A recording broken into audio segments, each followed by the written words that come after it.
Hi guys, Chris again. Sorry I didn't post over the weekend. I was a bit fluey, a bit sick, but nonetheless, what a game! Heavyweight clash. Just basically punch and counter punch, jab counter jab. Springboks are very tactical in their approach. They don't want to play their own half. You can see that the kicking game that they were employing, which was very good, very effective, good box kicks. They didn't give those guys time to counter attack them. And what I like the most is the tight five. They were always up there on the chase, which showed the work that has been put in on the kick chase. And again, as predicted in terms of the All Blacks, they were really gunning for us from a physical point of view. You saw that from defensively how somebody like TJ Perenara was actually very influential over the ball. I mean, I think he got like two turnovers or breakdown steals in critical positions where we were on the attack in that first half, So he really played a very pivotal role, a vital role in slowing down our ball, almost as a third loose forward. Matt Todd really, look, okay, maybe they'll say he did the unseen work, but I felt like we nullified him, kept him out of the game. I didn't see Frizzell at all, to be quite honest. I didn't really see the impact that he made, but okay, maybe the New Zealanders saw something different. But in any case, back to the box. Let's talk about our team. Kits off, it was very good, very, very good. I think maybe at the end there, he ran out of steam. I think the whole front row, particularly Kits off and Malherbe, they ran out of steam because there's a lot of tackling that we had to do in the second half. But all in all, in terms of the early stages of the game and early parts of the second half, it was a good showing by them. I still think Malherbe is really, I don't know. Maybe it's just me, but that guy just doesn't look like he's that fit to be, an international tight head, But look, maybe he's a good scrummager.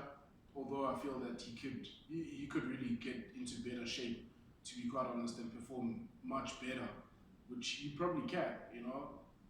We're looking at Etzebeth.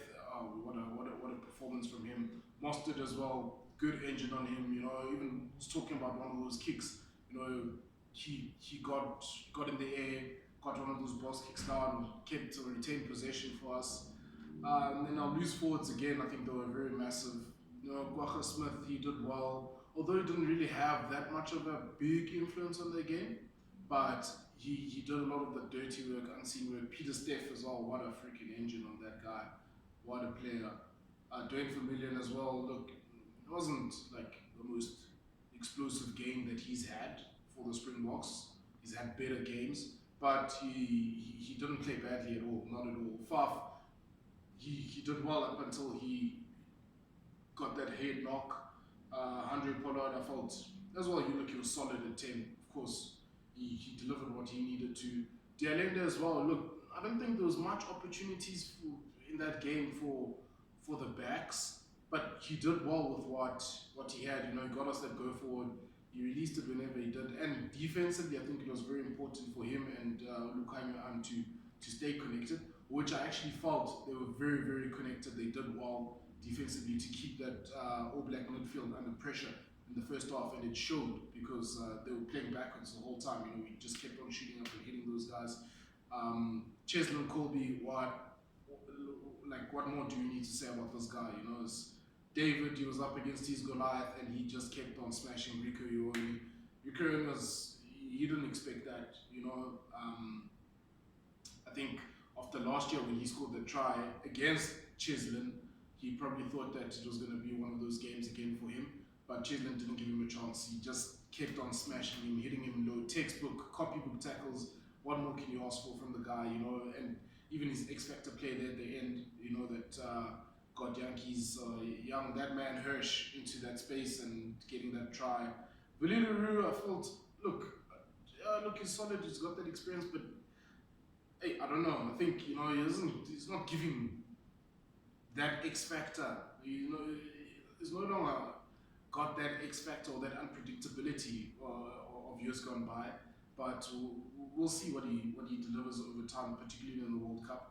Then Makazole Mapimpi, I think he panicked a bit too much on defense against the All Blacks.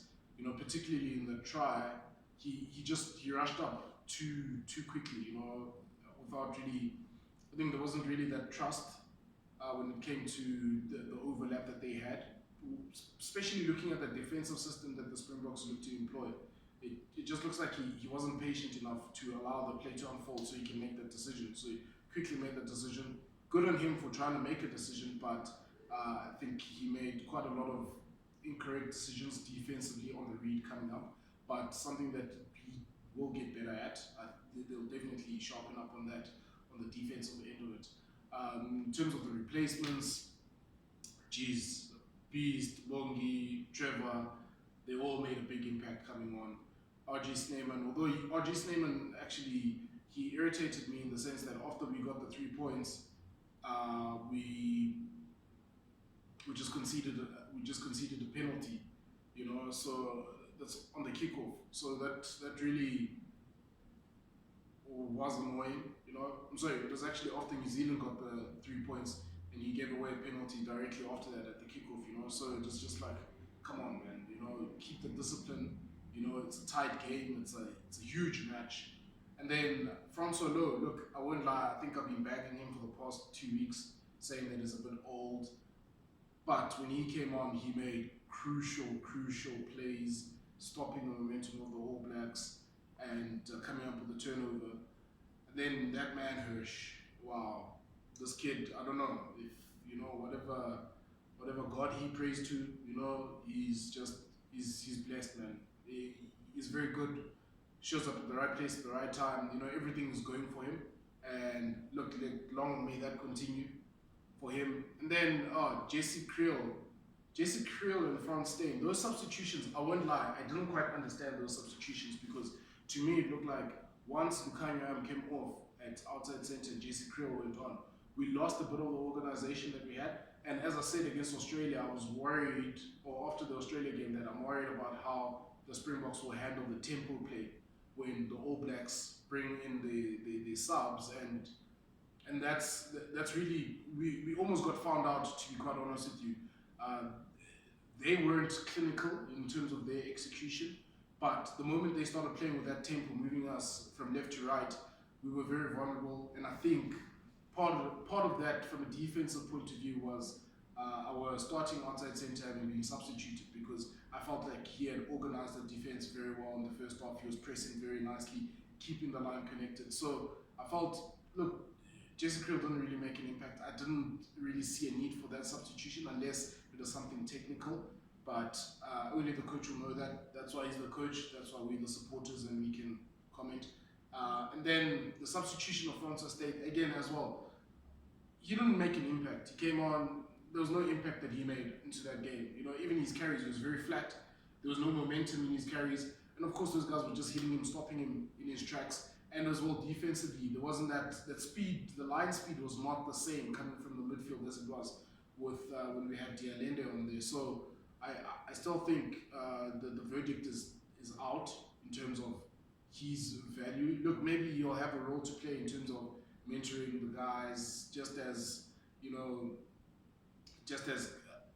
guys in 2007 had that particular role to play, in terms of being there, something that has won the World Cup and mentoring these young guys. But I don't really see how much of an impact he brings in, particularly when the tempo has been lifted, which it was on Saturday. I don't know. But all in all, for the neutral, what a result building up to the World Cup. I mean, nothing in it. It's a draw. Now going into the World Cup, it's all about seeing who's going to take it. But first things first, we have business to handle in 2 weeks' time in Argentina. So let's see. I mean, the Rugby Championship is there for the taking. You're not going to get any easier opportunity to win it than this season, to be quite honest, because New Zealand have just monopolized that trophy. So we got to take it and build the confidence, and have that silverware. And we can win silverware in the World Cup as well. Have a double. We'll be the first to do it. So why not? I'd say, let's look forward to the next week. And looking forward to the next video. And if there's anything that comes up, I'll be posting. So let's see, guys. Very excited to the build up to this World Cup. Excited after this game. I felt both teams didn't really show much in terms of what they want to do in the World Cup. So it's going to be very interesting in the World Cup. Stay tuned.